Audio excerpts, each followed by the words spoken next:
What's up, Guardians? Profane here. Thanks for checking out the video.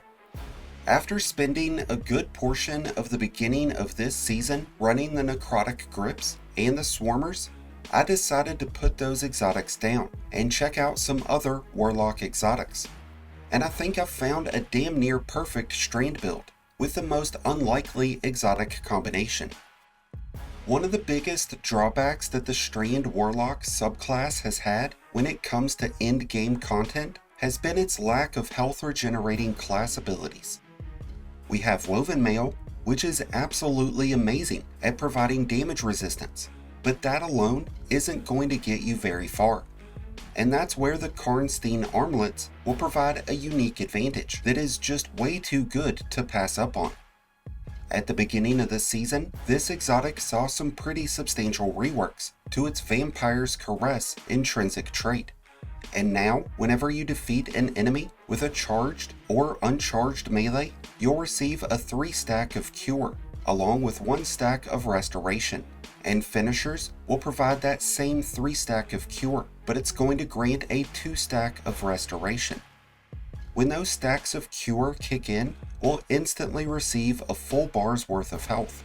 And when Restoration goes into effect, it's going to last 8 seconds, providing us with ongoing health regeneration, with 1 stack of Restoration providing 35 points of health every second, and 2 stacks providing 50 points. This is a monumental addition to this Strand build, as those Cure and Restoration effects will be able to stack right alongside the 40% damage resistance that Woven Mail will be providing, which is going to significantly improve our ability to stay alive during the most challenging of encounters. The Karnstein Armlets create some unique synergy with the Broodweaver subclass, since we'll have 3 charged melee attacks thanks to our Arcane Needles, and we'll also have our Grapple melee attack, giving us a wide array of abilities that are going to be able to grant Woven Mail and trigger the Karnstein Armlets. On their own, the Arcane Needles aren't all that powerful, but they do unravel targets, causing damage over time.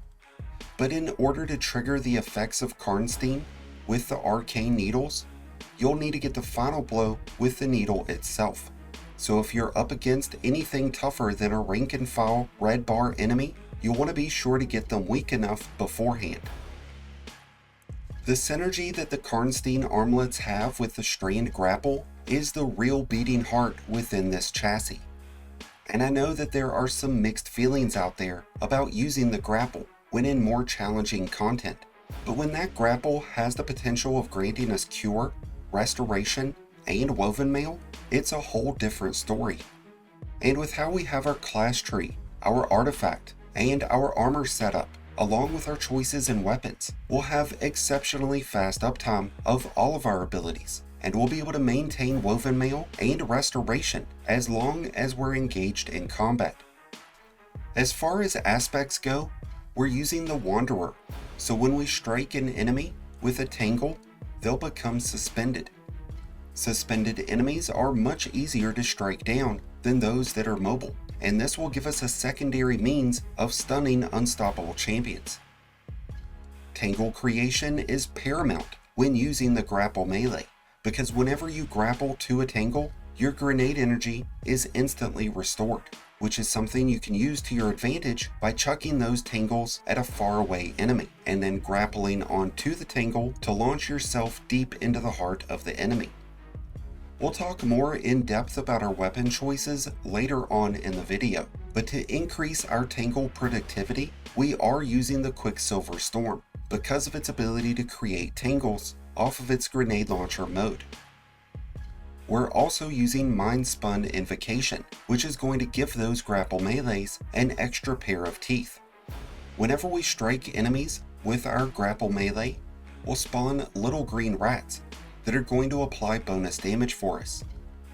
These threadlings won't trigger the effects of the Karnstein, but since those Grapple melees will deal out a large amount of area damage that's capable of defeating multiple enemies at once, we're almost always guaranteed to be able to trigger the Karnstein Armlets. Our choice in fragments solely revolves around the regeneration of our Arcane Needles and our Grapple melee. we've got Thread of Generation, so whenever we deal out damage of any kind, we'll have a small amount of grenade energy getting restored. This includes any weapon or any ability damage, even damage dealt by threadlings. We're also using Thread of Fury, so whenever we damage enemies with a Tangle, we're going to get melee energy restored in the process. This grants 10% energy on low rank enemies, but as much as 30% on champions and bosses. Thread of Warding is what's going to grant us Woven Mail, a 40% damage resistance bonus that's going to get triggered every time we collect an orb. And with the use of Thread of Wisdom, whenever we defeat suspended enemies, we'll create additional orbs. Not only will these orbs give us Woven Mail, but they're going to trigger several beneficial armor mods that we'll talk about here soon. Even though the majority of the seasonal artifact mods are designed to benefit solar builds, there's still several that we'll be able to utilize. We have Unraveling Orbs, which is going to give Strand weapons the ability to unravel targets whenever collecting an orb. This will also give those weapons the ability to pierce barrier champion shields. Dragon's Bite gives us a chance to suspend enemies whenever we break their shields with any Strand weapon. And to increase how often this occurs, you'll want to start wearing a few pieces of this season's armor set. We've also got Horde Shuttle, which is going to generate threadlings whenever we damage unraveled targets. And this should contribute to a good amount of threadlings, since our Arcane Needle and Grapple Melee will unravel targets, along with our Strand weapons. Wished into Being gives us another source of generating orbs, and regenerating our super energy. When we're at around 70% super energy, a final blow with our Strand abilities will create 3 orbs. To go along with what Wished into Being and Thread of Wisdom will be providing us, we'll also be able to generate orbs by using the Helmet Siphon mod, the Heavy Handed Gloves mod, and the Reaper class item mod. And what are we wanting all these orbs for? Well, a couple of things. Since we're using the Innervation and Recuperation Boots mods, we'll gain bonus grenade energy whenever collecting orbs, and we'll have a secondary source of health restoration. We also need those orbs for grenade kickstart. When we use our grenade energy, this is going to consume armor charges and grant grenade energy in return.